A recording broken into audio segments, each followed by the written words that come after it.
certo. O Jornal da Rede Alesp conversa agora com o advogado Maurício Januzzi. Ele nos fala aí sobre o conceito de fake news com relação aos crimes contra a honra. Bom dia, doutor Maurício. Bem-vindo ao Jornal da Rede Alesp.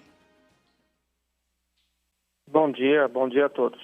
Doutor Maurício, o senhor foi convidado, para conceituar o que é considerado fake news em relação aos crimes contra a honra, na CPI da fake news. Qual que é a expectativa do senhor para esta contribuição com os trabalhos da comissão?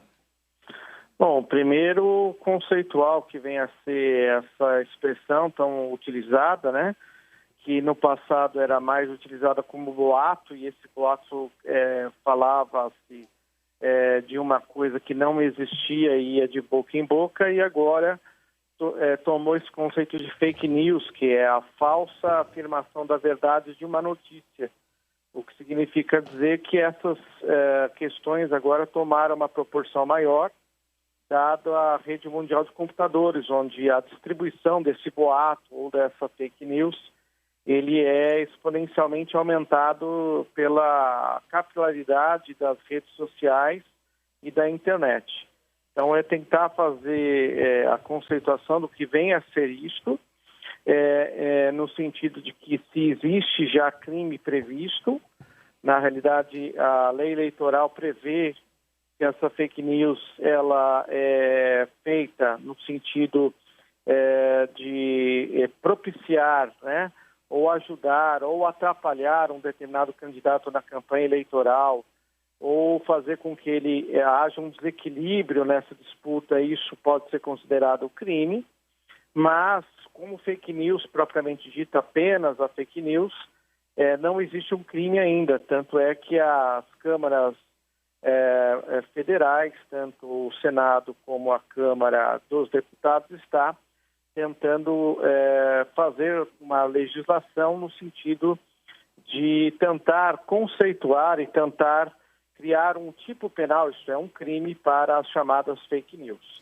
Doutor Maurício, a gente tem escutado muito, nas redes sociais, na televisão, eles comparam muito fake news com liberdade de expressão. O senhor poderia dar as diferenças entre os dois, por favor? Então, a liberdade de expressão é um conceito e é um direito e uma garantia fundamental prevista no artigo 5º da Constituição Federal, mas ela não é ilimitada. Eu tenho todo o direito à crítica, o direito a dizer aquilo que entendo que seja o correto, dar e expressar a minha opinião, dar os meus conceitos, só que isso tem um limite. Qual é o limite? Quando eu atinjo a honra, a dignidade, o decoro daquela pessoa que eu estou mencionando, ou daquela situação que eu estou afirmando ser verdadeira, quando na verdade ela não é verdadeira, ela é um boato ou uma mentira. Então, com relação às pessoas, quando estas são ofendidas, quer na sua dignidade, no seu decoro, na sua honra objetiva, na sua honra subjetiva, pessoal, portanto, esse é o limite de que é cometido um crime contra a honra desta pessoa que está imbuída ou incluída nessa chamada fake news. Então, o limite não é uma ausência de limite. E existe o limite, que é o limite da lei penal, colocada pelo Código Penal nos artigos 138, 139 e 140, que são os crimes contra a honra. Doutor, qual que é a análise que o senhor faz aí de uma CPI como essa aqui, da Assembleia Legislativa de São Paulo? Onde nós podemos chegar com uma CPI que analisa as fake news aqui no estado de São Paulo? Então, a CPI na Assembleia Legislativa, e também deve ser objeto de outras casas legislativas, como a Câmara, o Senado e também a Câmara dos Deputados, tem por objetivo conceituar o que vem a ser fake news, dizer quais as responsabilidades e encaminhar soluções para que esta conduta seja criminalizada, já que ela só é criminalizada em âmbito eleitoral e não em outros âmbitos da sociedade civil em geral. Então, não cabe, logicamente, à Assembleia Legislativa fazer isso, mas ela pode apurar questões que foram objeto de eleições anteriores que desequilibraram a corrida a uma cadeira na própria Assembleia Legislativa e que pode ser objeto de crime eleitoral, a ser encaminhada, então, para a vara eleitoral correspondente e ser apurado isso como uma disputa eleitoral desequilibrada, fazendo com que aqueles que praticaram tal conduta sejam punidos e passem também a ter a percepção daqueles do povo que votaram nessa pessoa, o conhecimento de que essa pessoa utiliza desse método, que é a disseminação de fake news, para conseguir resultados eleitorais, o que não é admissível. Doutor Maurício, uma vítima de fake news, ela pode sofrer abalos psicológicos e com isso também pode gerar uma ação judicial? Sem dúvida. Na realidade, não só o crime, né, contra a honra, mas todo crime contra a honra, ele por ofender a dignidade e o decoro daquela pessoa, ou a sua própria honra, que nós falamos que é a honra subjetiva, pode gerar aí uma obrigação de indenização pelo chamado dano moral. Todo crime contra a honra abala, né, a estrutura moral e psicológica daquele indivíduo, e todo crime que é cometido e há uma condenação daquele agente que praticou o fato criminoso, ele tem como consequência indenizar o dano gerado para o crime.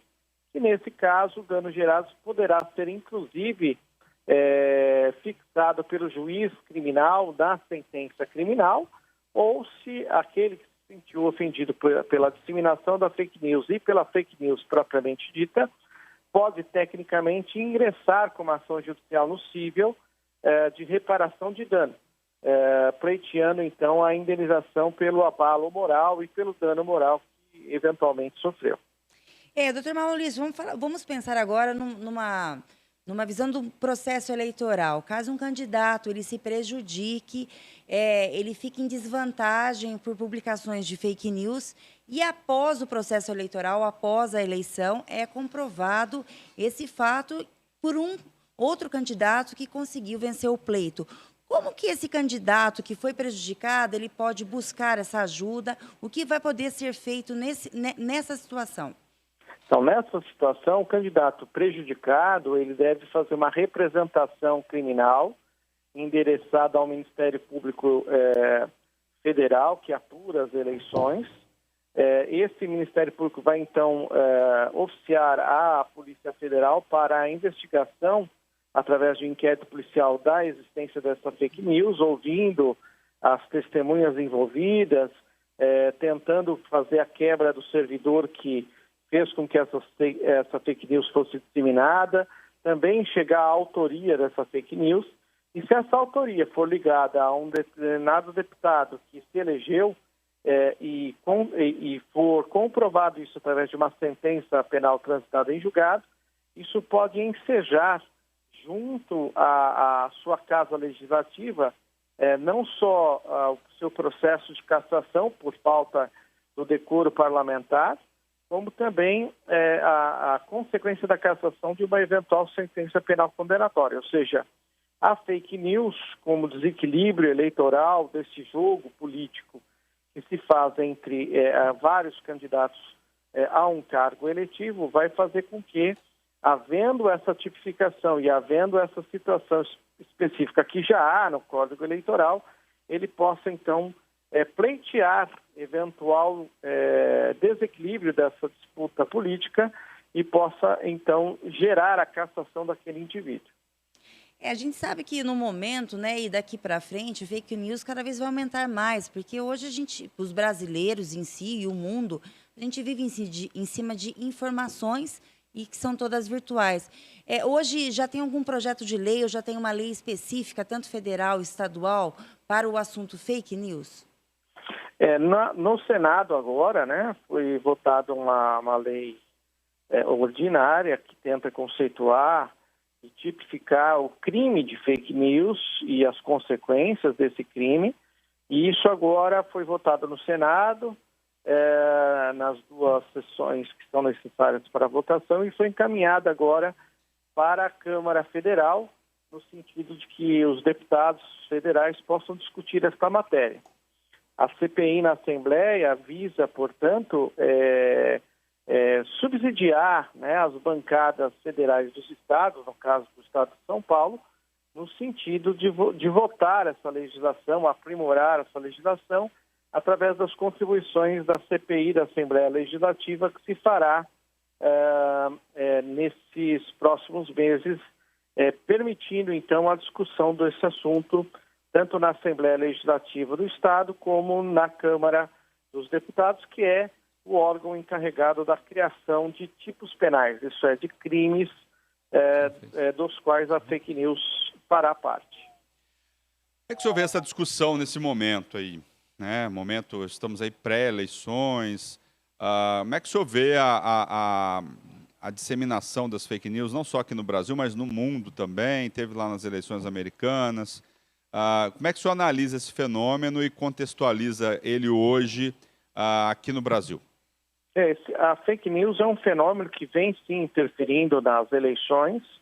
Ela vem produzindo aí as situações que podem realmente desequilibrar uma eleição, tendendo a um candidato em detrimento do outro. Portanto, ela tem essa relevância política e também social nesse sentido de atrapalhar a eleição e muitas vezes enganar o eleitor acerca de um determinado candidato. Eu acredito que demorou-se muito para se discutir essa questão da fake news, já que ela está sendo disseminada desde as eleições ou antes das eleições presidenciais e as eleições para a Câmara Federal.